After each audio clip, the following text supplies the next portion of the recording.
Tímpano furado na infância volta ao normal? Se você conhece alguém que já teve um problema ou infeccionava muito o ouvido e vazava, ou até um acidente que furou o tímpano, se liga no vídeo de hoje. Olá, eu sou o Gerson Takehara, sou médico otorrinolaringologista e hoje eu vou falar sobre as perfurações do tímpano, principalmente aquelas da infância. Mas antes de continuar o vídeo, não esqueça de dar o seu like, ative o sininho para não perder nossos vídeos e curta o nosso canal. Mas afinal, para que serve o tímpano? O tímpano é um órgão de audição e se eu tiver uma perfuração, eu vou ficar surdo? Não necessariamente. O que vai acontecer é que o tímpano é a porta da região mais interna do ouvido. Ele não vai deixar nada de fora penetrar nas áreas mais delicadas onde estão os receptores de audição e a região do labirinto dentro da nossa cabeça. Então, na verdade, ele seria um capô. É ele que vai proteger o ouvido de coisas externas, como por exemplo água, frio e evitar infecções. Só que quando nós temos um acidente que rompeu essa membrana, ela pode ficar fragilizada e permitir entrada de coisas de fora dentro do ouvido. O que vai acontecer muitas vezes é que nesse processo de perfuração, seja por um acidente ou às vezes durante uma infecção, vão entrar bactérias em um estado inflamatório que vai prejudicar a audição muito mais do que a perfuração. O problema é que muitas vezes numa otite vem bactérias, uma infecção que pode atingir as áreas mais internas do ouvido e causar sequelas auditivas, muito mais pelo processo e não pela perfuração. E quando nós temos muito catarro lá dentro, o corpo ele acaba fazendo essas aberturas, por exemplo, numa otite supurada, para drenar todo esse pus ou a secreção que está lá dentro para não ficar tão perto das áreas mais internas do ouvido.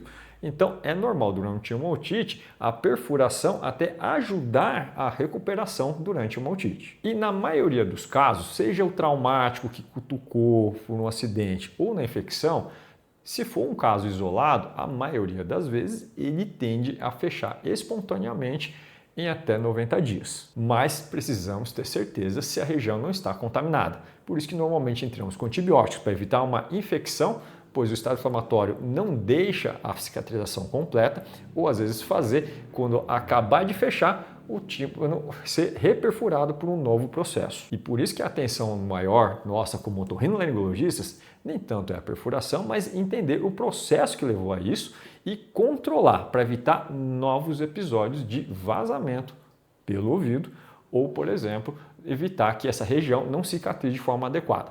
O que vai acontecer?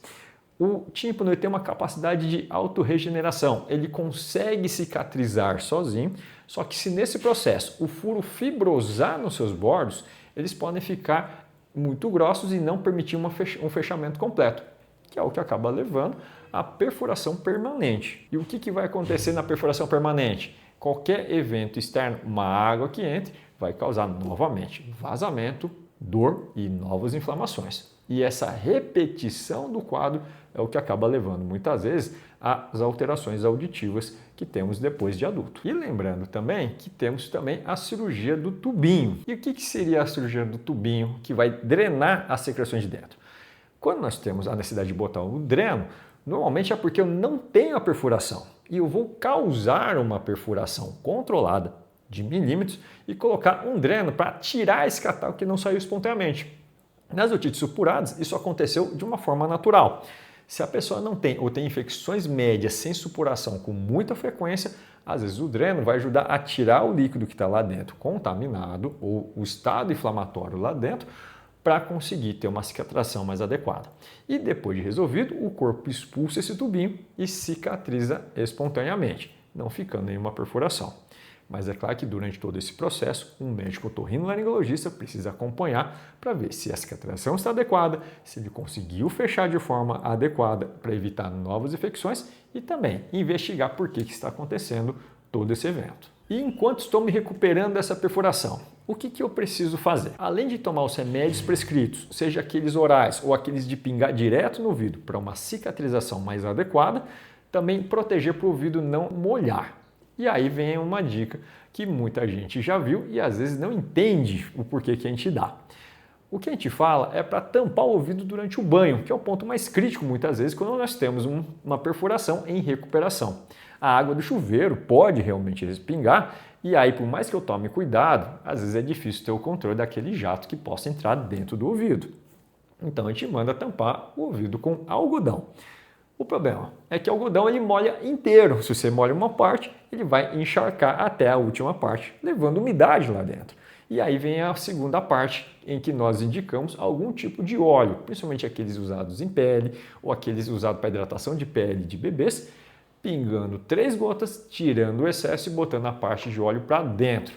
Por quê? Porque água e óleo não misturam e dessa forma o óleo impede da entrada da água dentro do ouvido. Só que aí algumas pessoas acharam que o óleo era a diferença e vem aquela lenda de esquentar o óleo, botar óleo quente no ouvido, situações que podem espontaneamente pela alta temperatura causar uma perfuração ou até lesões mais graves. Então não é indicado o uso de óleo quente dentro do ouvido.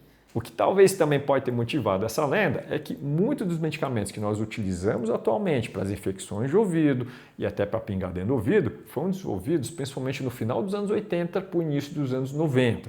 O que acontece com gerações que passaram por essa fase é que não tínhamos o antibiótico descoberto. E aí vinha qualquer gambiarra. Já vimos história de óleo, de leite, leite materno e muitas outras substâncias para tentar conter uma inflamação. E por isso também muita gente que passou a infância nos anos 50, 60, 70, até o começo do 80, com cicatrizes. No tímpano, nós temos uma marca branca chamada tímpanosclerose, ou até mesmo numa tomografia, achamos calcificações no osso do ouvido chamado mastoide, um sinal de cicatrização de um processo forte que aconteceu na infância.